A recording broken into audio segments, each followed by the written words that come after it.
So yun, introduction to accounting. Bago tayo pumunta sa rules of debit and credit at paano mag-solve, dapat meron muna kayong idea kung saan ba ginagamit yung accounting. So kailangan natin alamin yung types, pati yung forms of business. So, yun. Meron tayong 4 na klase ng business or 4 forms of business. Yan. 4 forms of business. So, sorry kung baliktad, may dyslexia kasi ako nagbabaliktad kapag sinusulat ko. So yun, naiintindihan nyo naman. No? So, 4 forms of business, ito na yung pinakauna doon, pinaka-basic sa lahat. Yung sole proprietorship.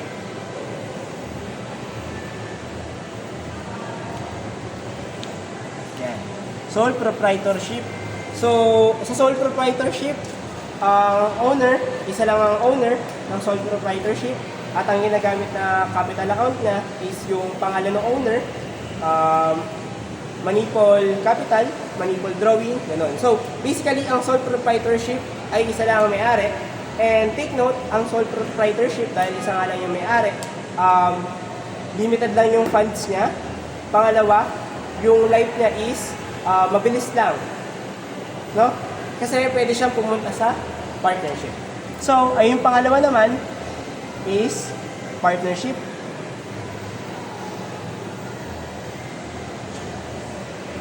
Yan. Yung pangalawa naman is partnership. Sa partnership naman, 2 or more yung owner ng isang business. No? Partnership, ang partnership is binded by contract, by kontrata. And ang mga partners, paano sila magiging partners? Either they contribute cash, property, or service. Ayun lang, cash, property, service. Nevertheless, pwedeng kahit anong i-contribute basta partner ka. Okay? Okay, anong maganda sa partnership? Sa partnership, maganda na malaki na yung funds niya, malaki na rin. Kaso, yung life niya, unlimited life lang din siya. Bakit po? Kasi yung partnership, pwede siyang pumasok sa corporation. No? Then, ano pa? Sa pangatlo, sa partnership kasi, unlimited yung liability. Ito yung term na ginagamit within the creditors. Ibig sabihin ng unlimited liability, kukunin ng creditors kung anong meron o ari-arian yung isang business. So, wala kang takas sa utang dito. Regardless kung sole or partnership. Kung anong asset ang meron ka, kukunin at kukunin niya ng mga creditor. Kaya siya tinawag na unlimited liability. Okay, yun na. So, yun. Ang pangatlo is, ito na, corporation. Corporation. No, yun naman. Sa corporation, mas malaki po ito. No, okay. Ano muna natin? Sa sole proprietorship, ang ginagamit is yung last name, tapos capital or drawing. Sa partnership naman, anong ginagamit? Capital pa rin ng mga partners. Capital pa rin ng mga partners. Okay? Tapos drawings din ng mga partners. Sa corporation naman, ang corporation is mas malaki na siya. It is binded by law. Okay? Sole proprietor is self-conduct. Partnership, binded by contract. Corporation is binded by law. So meaning, it is a living entity. May sarili siyang pag-iisip, may sarili. Kaya niyang mag-utos, kaya niyang magkaso ang corporation. So, ano pa bang maganda sa corporation? Sa corporation, limited lang ang liability. So meaning, kapag nagkaroon ng utang ang corporation, yung mga stakeholders niya, hindi niya pwedeng singilin. Okay? Ang corporation, ang utang niya ay utang niya lang. Hindi niya pwedeng singilin to sa mga stakeholders. So take note, ang pangalan sa corporation, kapag member ka, is stakeholders. And sa corporation, wala na tayong capital or shareholders equity, wala na. Kasi we are binded na by shares. Okay, by shares. So meaning, sa corporation, isang shares, isang boto. Wala nang pangalan, it is only by contract, it is only by paper na pangalan mo sa isang share. Okay, ayun na yung corporation. And madidiscuss naman yan sa PAC. No? So, and pang-apat is cooperatives or kooperatiba. No? Sa cooperatives naman, halos, it is same with corporation, ang cooperative. Ang cooperative na nga lang, ang tawag niya naman sa mga miyembro niya is members, and ang cooperative, it is created for the benefit of its members for the common good only. Anong maganda doon? Anong note doon? Ang cooperative naman, hindi siya ginawa para maging profitable. Ginawa lang siya para sa benefits. Pero it is not, yes, profitable siya minsan, oo. Pero hindi siya para lumaki ng lumaki, katulad ng corporation. And ang cooperative, hindi siya masyadong nagbabalandra ng mga advertisement. Kasi within lang yan, no? Example na, yung mga churches, mga women's against, like ganon. So yun. Okay, ulit. Sole proprietorship, partnership, corporation, and cooperative. Ito ngayon ang cooperative. Kooperatiba. Ano sila? Non-religious, pero cooperative sila sa loob. Corporation yun. Corporation ng ano? No. Ano sila? Yes, non-religious. Pero kapag kasi, ang church kasi, hindi naman sila profitable. Pwede sila mag-apply sa corporation, yes. Pero non-profit sila. Kapag hindi pa sila nag-apply sa corporation, cooperative pa lang sila. Kasi ito, binded by law. No? Kailangan mo mag-apply sa Security Exchange Commission para maging corporation. Okay? So yun, ito yung apat. Ang pinaka-i-discuss natin sa FAR is sole proprietorship. Okay? So yun, ayun yung 4 forms of business. Okay na? May tanong pa? Wala na. Okay na? Okay na kayo? So yun, lipat tayo sa... Okay? Yun lang, mabilis lang. Ito yung recap na lang sa mga ano. Okay? Sunod naman natin i-discuss is kung may forms of business tayo, meron tayong types of business. No?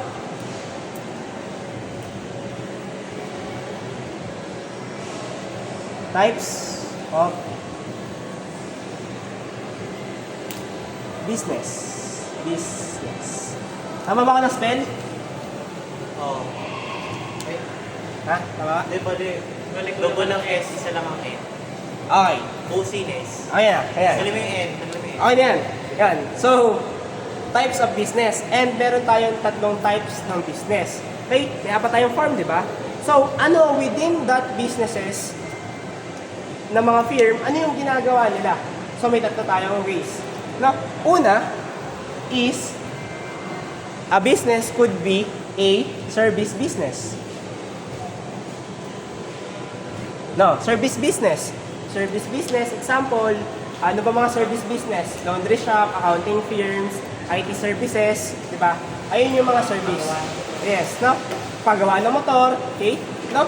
Pangalawa naman, meron tayong merchandising business.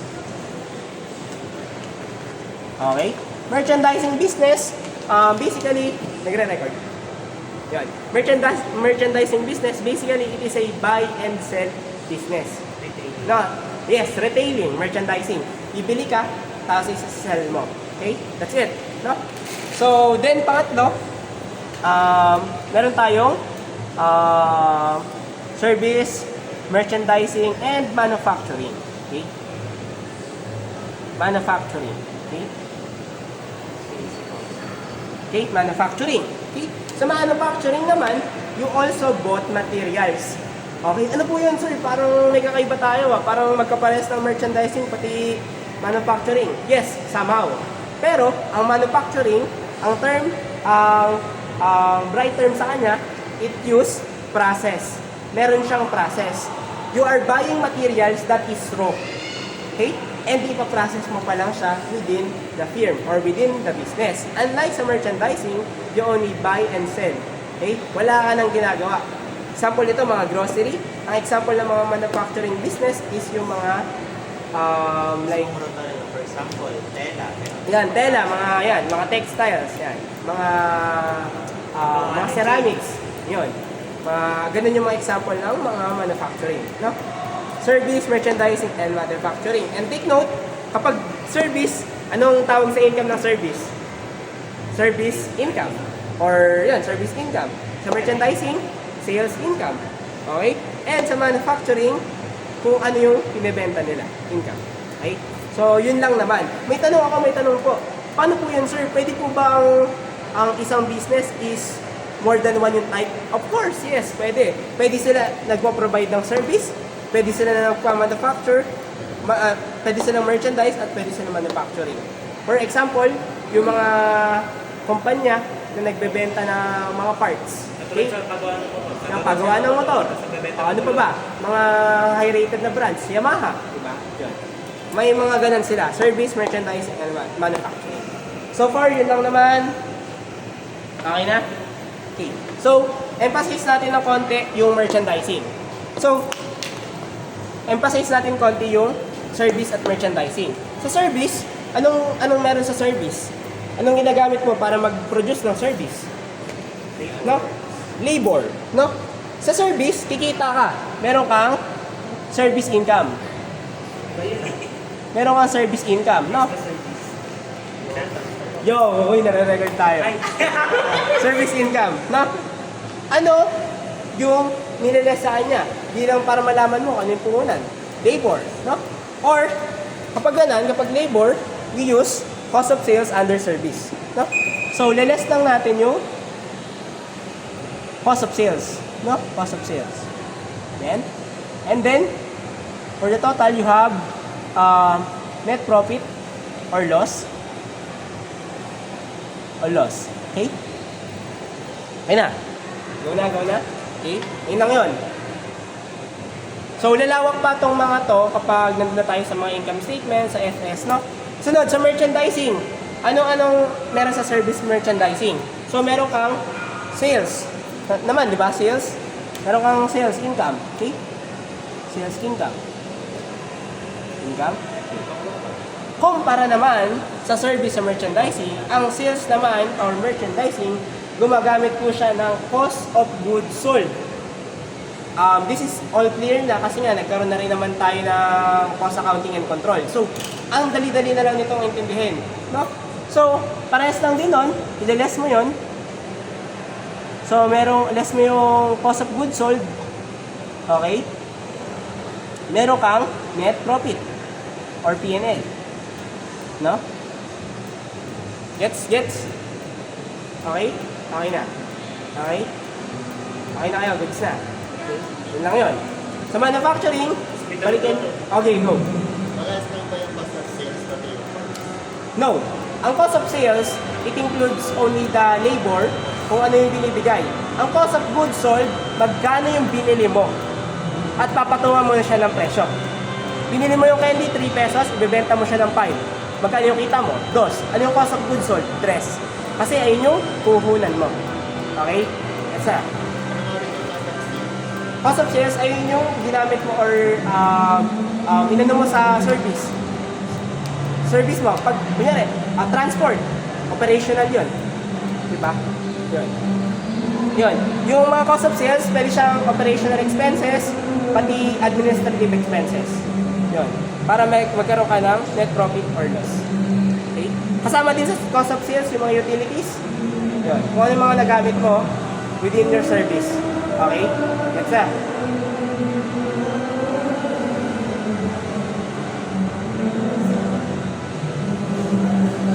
So, okay na guys? Okay na? So yun, ayun lang naman. Service, merchandising, manufacturing. Ang pag-aaralan natin today is service. Kung kaya, merchandising na rin. Yung manufacturing sa cost accounting ko. Okay? So yun lang naman.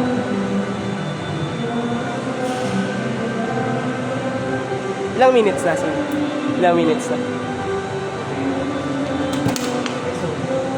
Medyo mabilis ba? Sige, ano ko lang. 14? 1-4? Oh, kaya pa naman. So yun, may tanong pa kayo or anything? Wala pa naman. Okay? Punta na tayo sa... I-skip ko muna yung mga principles. Gagamitin na lang natin yung principles kapag mag-adjusting entry na tayo. Pero, hakyawan natin. Okay? Gusto ko lang turo muna yung... may 3 basic na principle. No? Turo ko muna yun. Ito, marami pang principle ng accounting, pero magandang ituro muna ng 3. So, I think this is the best na ano, na mga principle. 3 principle.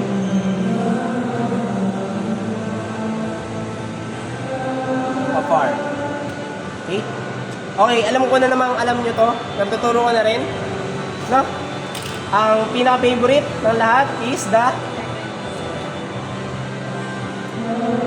business entity. No? Business entity principle.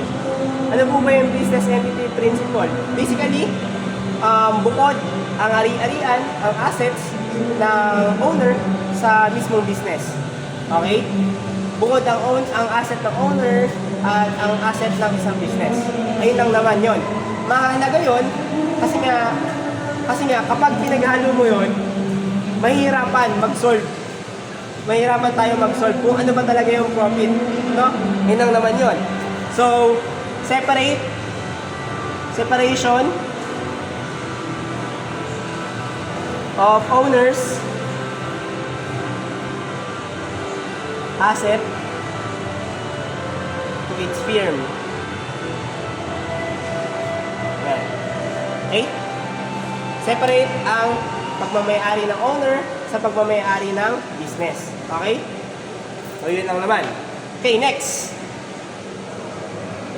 After ng business entity, sunod naman natin yung going concern principle.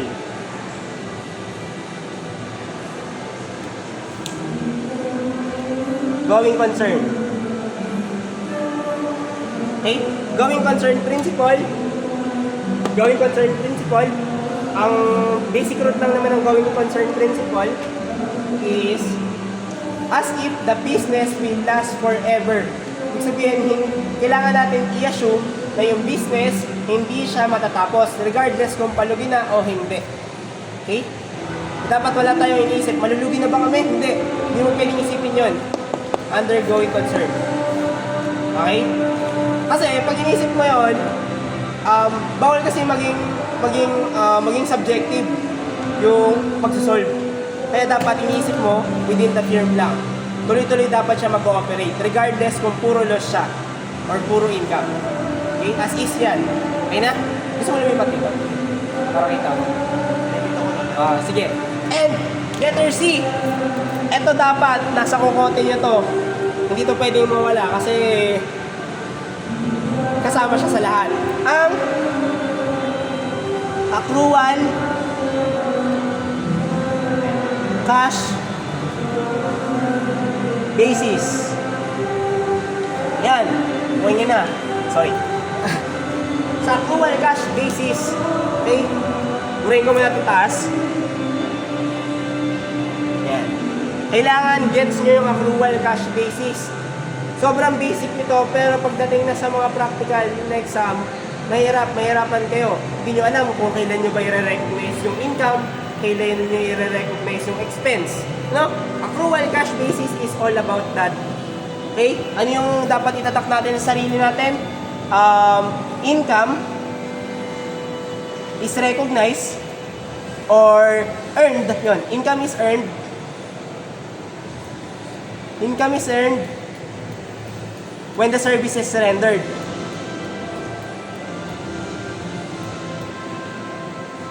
Is rendered. Okay? Yan. Ulit. Sa under accrual cash basis, income is earned when the service is rendered. Regardless kung na-receive mo yung pera o hindi. Regardless when the cash is received or not. Okay? Anong example? Gumawa ko ng service ngayon, ng serbisyo, ngayong May. Tapos, yung bayad, binayaran na lang ng June. Kailan mo siya i-record? I-record mo siya ng May. Regardless kung nakuha mo yung pera o hindi. That's it. Okay? Income is earned when the service is rendered. Regardless when cash is received. Okay? And sa expense naman po, expense is incurred. Yan. Expense is incurred. Tama ba ito?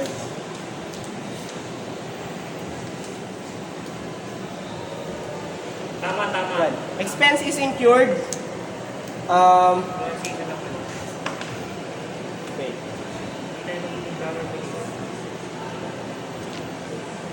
After this. Oo, bakla wala ka. Binabakla ko ito, sabi ko na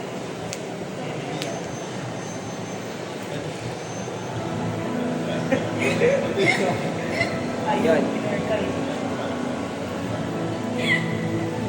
Okay. Yun. Expense is recorded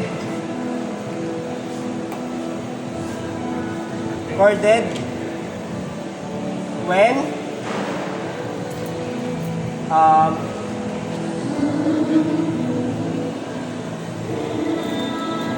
and expense is recorded when incurred.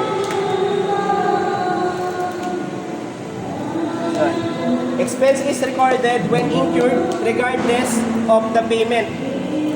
So, sa expense, regardless kung binayaran mo o hindi pa, expense agad yun. I-record mo agad siya. Okay? Ano example ng expense? Dito, under sa accrual cash basis. Yung mga bill ng Meralco. Mga utilities bill. Okay? Nag-incur ka ng utilities for May, tapos babayaran mo lang siya ng June. Okay? Ang expense na yun ay hindi para kay June. Ang expense na yun ay para kay May. So yun na. Ulit, income is earned when the service is rendered. Expense is recorded when incurred, both regardless when the payment or when the cash is received or paid. Yun. Kailangan take note ang accrual cash basis. Kasi kasi gagamitin natin siya sa adjusting entry.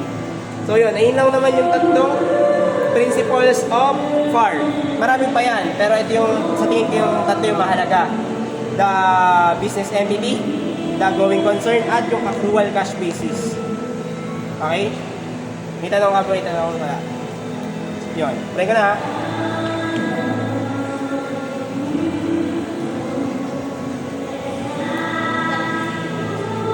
Okay? So, punta naman tayo. Nakahinga muna kayo, nakahinga mo. Okay na kayo? Kaya pa naman? Ay, God! Sa bagay, naka-record naman. Picture ako sana, so naka-record naman. Okay naman yung ano. Siguro magpakonflict lang yung sound. Bakit? Doon ang nakakante.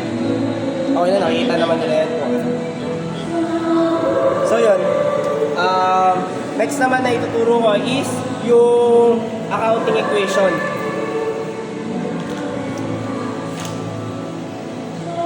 Accounting equation. No, yung accounting equation, sabi nga nila, dadalhin nyo to mula first year hanggang makagraduate.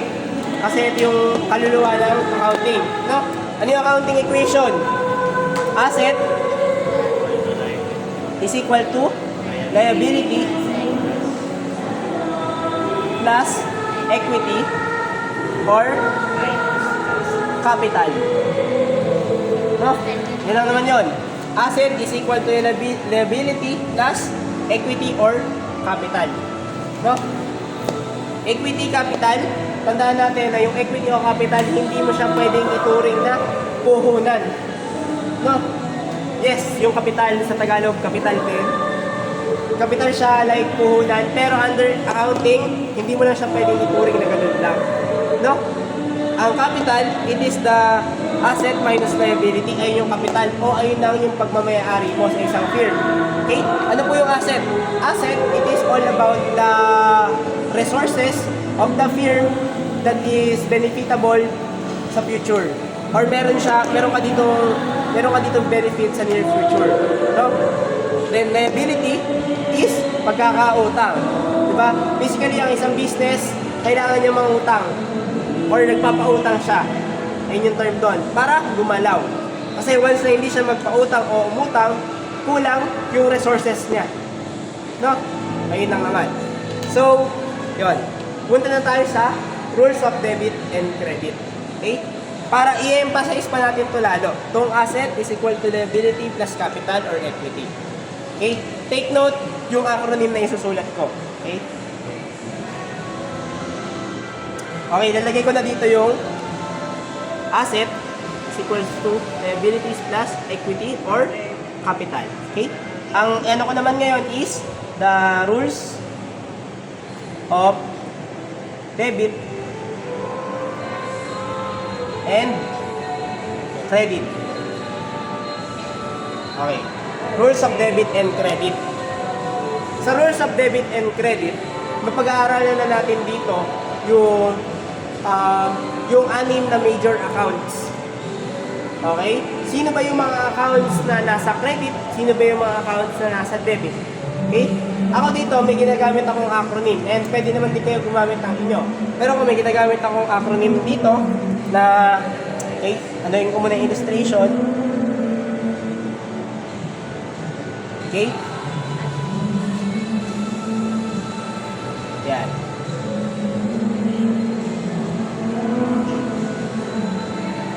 Yan. Eh, pangit. Ayaw ko na. Di bantay.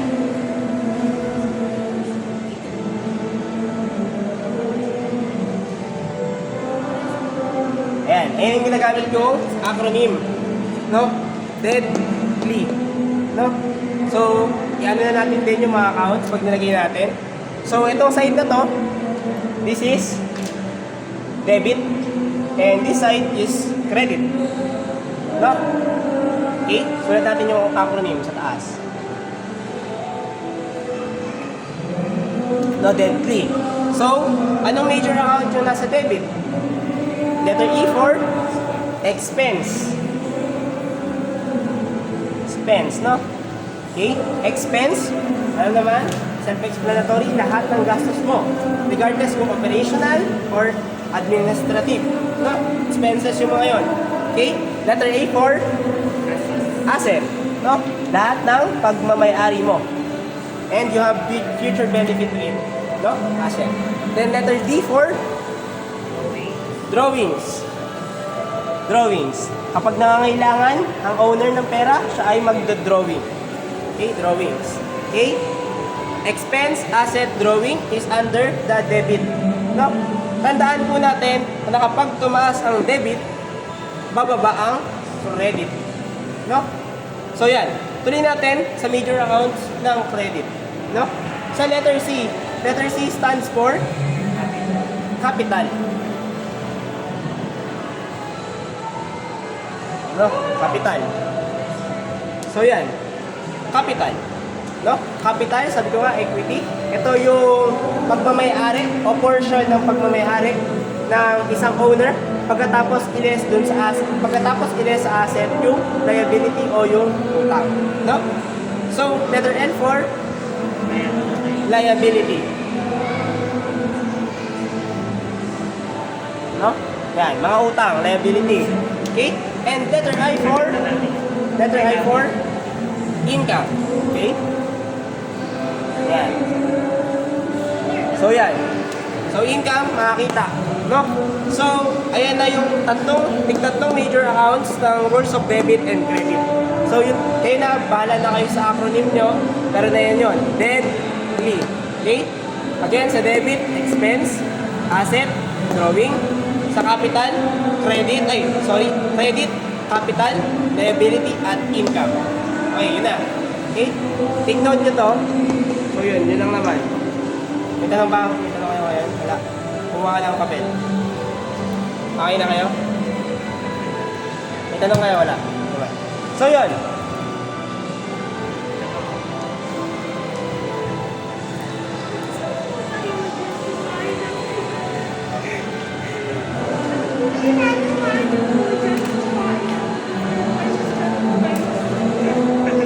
So, yun. Punta na tayo sa pinaka-exciting na part, ang pinakamadali sa lahat, ang adjusting entries. So yun, may tanong ba muna kayo kung paano? May tanong ba muna kayo? Anong order lang mo? May tanong ako.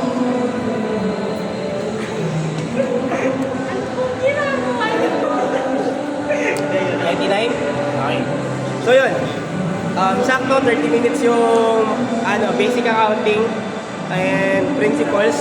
Punta na tayo sa second part, ang adjusting entries.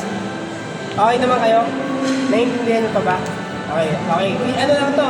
Mabilis na recap lang to sa kanina, sa mga basics of accounting. Okay? Ngayon, tayo pupunta na sa adjusting entries.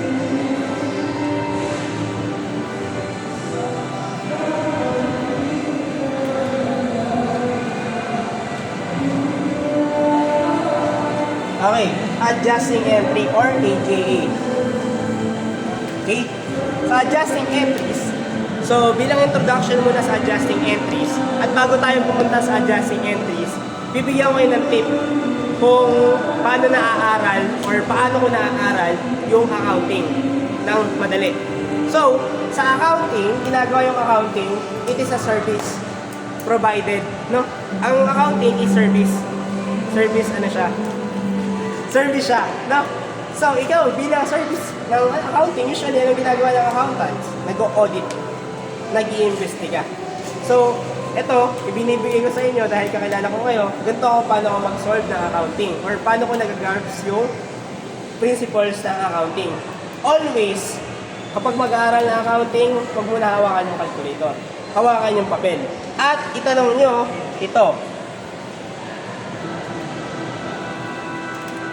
Yan. Why? Dapat tinatanong nyo sa mga nagde-lecture kung bakit. Kung bakit nila ginagawa yun, bakit mahalaga yun, ano mangyayari pag hindi ginawa yun? Okay? Accounting is just full of what ifs. Kailangan mong questionin ba't ginagawa yung isang bagay na yun. Kasi kung hindi mo questionin at susunod ka lang, ano pa yun? Ano pa ang dahilan nun? Anong saysay? Diba? Dapat alam mo siya. Kahit buksan, pag tiwarik, dapat gets mo siya. Kaya ka magtatanong why or bakit. Bakit siya mahalaga?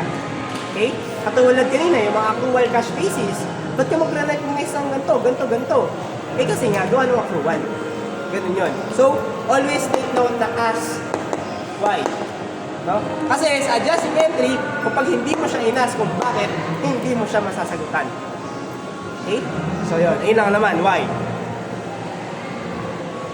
No? So yun, bigyan ko na kayo ng adjusting entries, introduction. Introduction sa adjusting entries. Adjusting entries, ito yung mga ginagawang entries. Ito yung mga ginagawang entries before gumawa ng financial statements. Okay? Yung 4 na financial statements.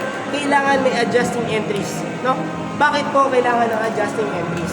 Ang adjusting entries, ina-adjust mo yung mga account titles na pwedeng magamit, maubos, mga service, mga income, mga expense. Basta lahat ng major accounts na pwedeng gumalaw under ng adjusting entries. No? Meron tayong 8 adjusting entries. At bibigyan ko kayo ng introduction sa bawat isa ng mabilis. Then hihimayin natin sila isa-isa at ano yung mga technique nila. Okay? Isang take note na rin sa adjusting entries. Napakadali ng adjusting entries. Kailangan alam mo lang yung concept or kung bakit sila ginagawa. And isa pa, dapat alam mo or sa ulo mo yung proforma journal entry. Okay? So yun, simulan natin sa introduction ng mga entries. Okay? Okay, unang adjusting entry is ano ba mas madali? Sige, accounts receivable. Hindi mo ba muna iya... Accounts receivable. Okay? Accounts receivable yung mother account. Hindi mo na iya ano yung... yung parang separate ng accrual sa pera na ano. Ayun. Ito, nandito yun sa adjusting entry lahat. No? Accounts receivable. Yan. Doubtful accounts. Doubtful accounts or tinatawag din na bad debts.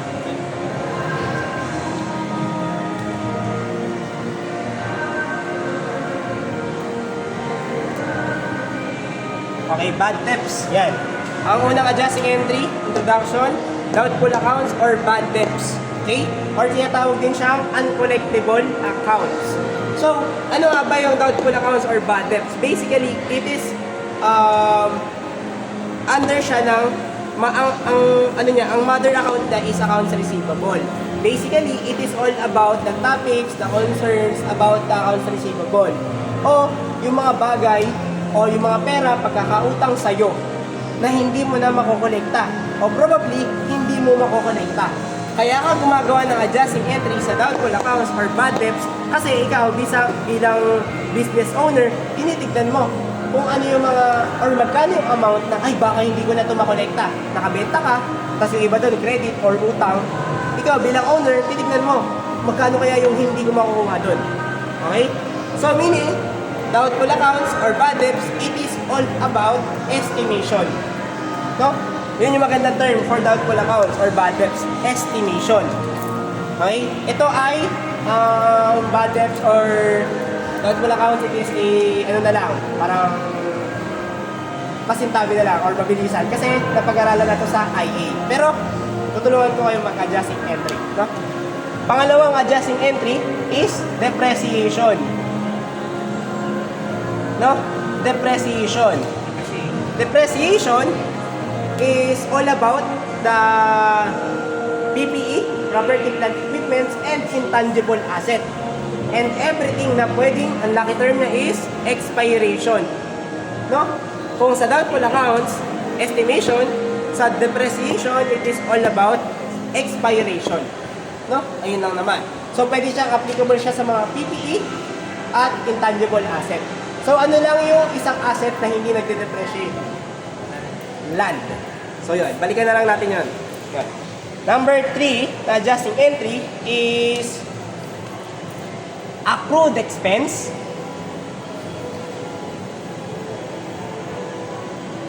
Accrued expense. Yan. And accrued income.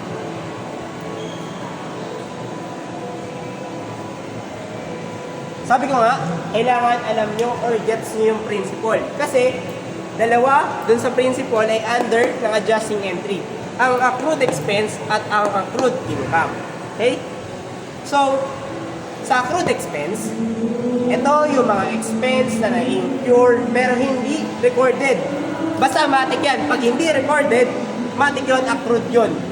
Pero na-incur. Expense. Anong example ng accrued expense? Utility bills. Kapag gumamit ka ng kuryente sa Meralco or sa Nawasa, sa water district, na within the month, hindi mo naman siya mare-record agad-agad. Mare-record mo pa lang yun pag binigay na yung bill. No? Pero, ikaw bilang business owner, i-recognize mo siya as expense ng anong buwan? May or June? May. Kasi, sabi nga, sa accrual principle, kung kailan siya na-incur, doon mo siya i-record. Regardless kung binayaran mo. Okay? Ayun, ang accrued expense. It is all about yung mga expense mo na hindi pa nare-record. Ano pa example maganda sa accrued expense? Interest. Interest. Ang interest naman ay hindi na i-incur pag binigay mo agad yung utang. Na-i-incur na yun o na-iipon kada months na magpapas. Kaya ikaw, syempre, alamin mo kung magkano na yung interest na yon. Syempre, babayaran mo din naman. Kailangan mo lang siya i-record para makulong dun sa certain period kung saan lang siya dapat. Okay? No. Sunod, accrued income. Ang accrued income naman, ito yung mga income mo, ito yung mga income mo ng period na na-rendered at hindi pa nare-record. Okay? Sir, paano po yun kung na-record? Sir, paano po yun kung na-incurred siya? Pero na-record, accrual pa rin ba yun? Or accrued pa rin po yun? Hindi. Kasi may receivable ka na eh. Under accrued income, hindi mo siya na-record. No, hindi mo siya na-record. Okay, kunyari, gumawa ko ng serbisyo, ng tutoring. Okay? Ng May. Pero nagbayad lang sa akin ng June.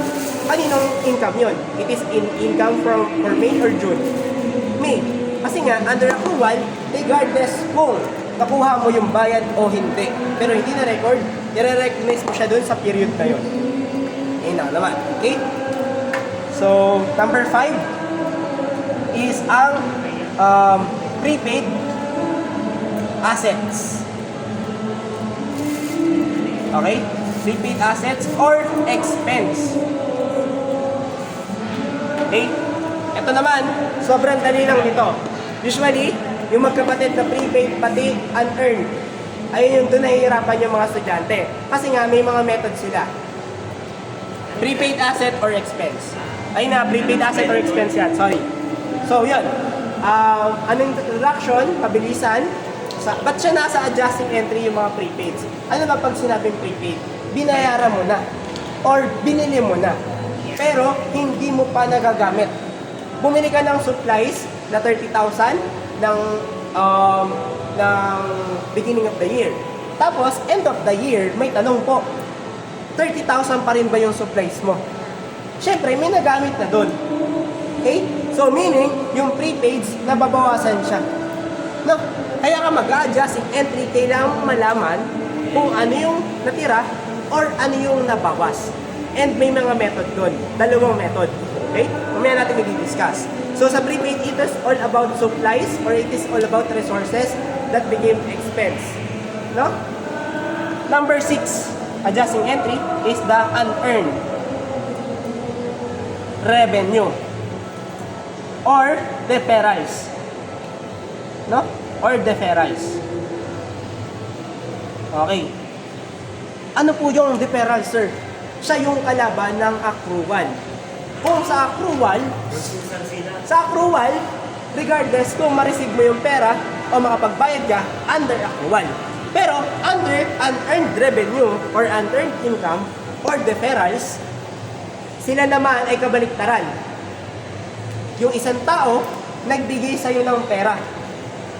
Pero ano yun, sir? I-recognize ko ba yun as income? Di ba dapat hindi? Kasi nga accrual cash basis eh. Hindi mo siya i-recognize kasi hindi pa naman na-render yung service mo eh. Ilalagay mo siya sa unearned revenue. Ikaw bilang owner, ikaw ay obligated. Obligation mo nagbigay ng service for the future. Kasi binigay nga sa yung pera. So meron kang utang na loob. Kailangan mo siyang gawin. So, unearned revenue. So, katulad ng number 5, meron ding method ang 6. Pwede mo siyang i-recognize na income agad-agad or sa una pa lang, i-recognize mo na siya na utang mo. Ayun, di ba? So, yun.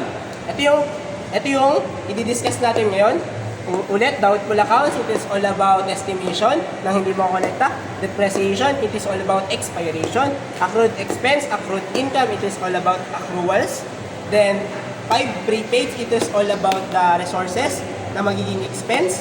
And unearned, mga pagkakautang mo or obligation towards someone. Okay? Yun yun. And number 7, adjusting entry. Pero hindi ko lang alam kung aabot tayo doon. Pero feeling ko aabot naman tayo. Time check na. Yun, maaga pa naman. Matatapos natin ng 4:30 ang lahat ng adjustments. No? Number 7. Ito, maganda to kasi alam ko lalabas to talaga. Okay? Ang number 7, adjusting entry, ay merchandising. Merchandise inventory. Okay?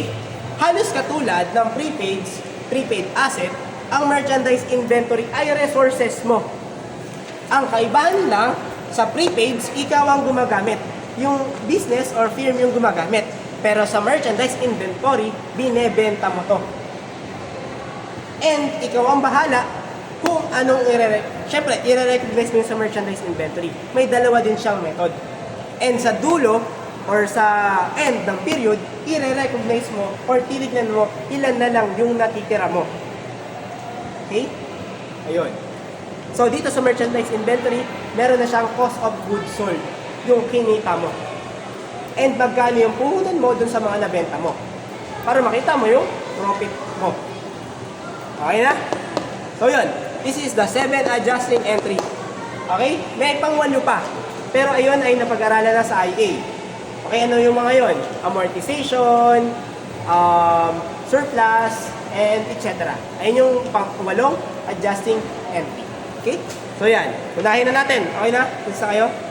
Ilang minuto na? Amortization, surplus, etc. Yan. Okay? So yun.